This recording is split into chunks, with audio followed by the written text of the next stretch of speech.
Hello মা। হ্যাঁ মা, আমি খাইছি, তুমি খাইছো?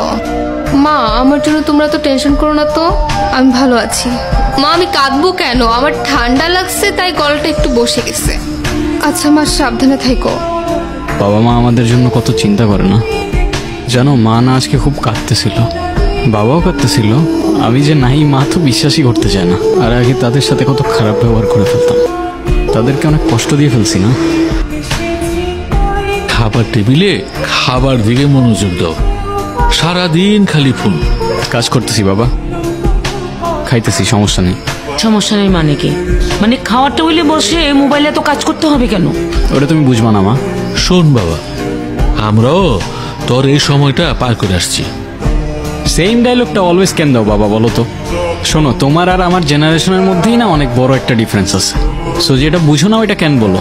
আচ্ছা বাবা, তোমাকে যে একটা বাইকের কথা বলছিলাম, এখন মনে হয় পারবো না। তো কখন পারবা? যখন পারবো তখন বলবো। মানে বুঝলাম না আমি। সেই দিন বললা কিনে দিবা, আজকে তুমি কথা ঘুরাইতেছো, মানে কি এগুলার? কি এসব? বাবার সাথে কেউ এভাবে কথা বলে? বাবাকে সম্মান দিতে শিখো, কথা বলতে শিখো।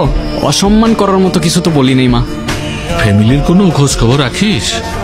সারা দেশে যে একটা নীরব দুর্ভিক্ষ চলছে, খোঁজ রাখিস? এমন অবস্থায় ঘরে বসে বসে যে 3 বেলা খাচ্ছিস, শুক্রিয়া। ঠিক আছে, খাইলাম না। খাওয়াটা শেষ কর বাবা, শেষ কর। না, বসে বসে খাই না আমি, বসে বসে খাই তো। খাইলাম না, শেষ। তুমি কেন শুধু শুধু ছেলেদের সাথে খারাপ ব্যবহার করলে? হ্যাঁ, না খেয়ে চলে গেল। সবসময় তুমি বাড়াবাড়ি করো। যাও, আমিও খাবো না।